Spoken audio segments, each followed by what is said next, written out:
आमच्या गडचिरोली जिल्ह्यातनं एकही तरुण किंवा तरुणी माओवाद्यांमध्ये भरती झालेली नाही, कोणीच आता जात नाही। या उलट जे मोठे मोठे वर्षानुवर्ष माओवादी होते त्या सगळ्यांनी आत्मसमर्पण करणं चालू केलं आहे आणि तेही निर्धार करतायत की भारतीय संविधानाने जे राज्य तयार केलं, जे राष्ट्र तयार केलं त्याच्या मुख्य धारेमध्येच आम्ही काम करू।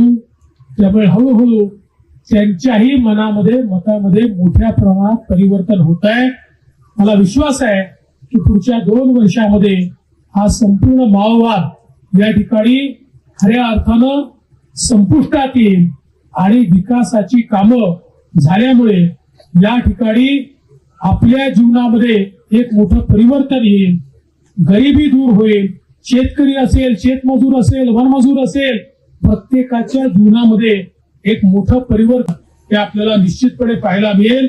आणि म्हणूनच मी हा निर्णय केला की आपण नवीन वर्षाची पहिली पहाट ही गडचिरोलीच्या आमच्या जनतेसोबत या ठिकाणी आणि गडचिरोलीतल्या आमच्या जवानांसोबत आपण घालवायची, जेणेकरून ही जी नवीन सूर्योदय आता गडचिरोलीमध्ये होतोय, या ठिकाणी वेगवेगळ्या प्रकारचे उद्योग येत आहेत, इथे एअरपोर्ट होत आहे, इथे मेडिकल कॉलेज होत आहे, सामान्य माणसाच्या जीवनात मोठं परिवर्तन आपण करतो।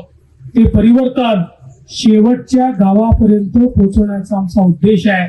विशेषतः आमच्या ज्या महिला भगिनी आहेत यांना प्रशिक्षण देऊन त्यांच्या हाताला काम द्यायचं, 2 पैसे त्यांच्याकडे आले तर चांगल्या प्रकारे आपलं जीवन ते या ठिकाणी घडवू शकतात, हा आमचा प्रयत्न आहे।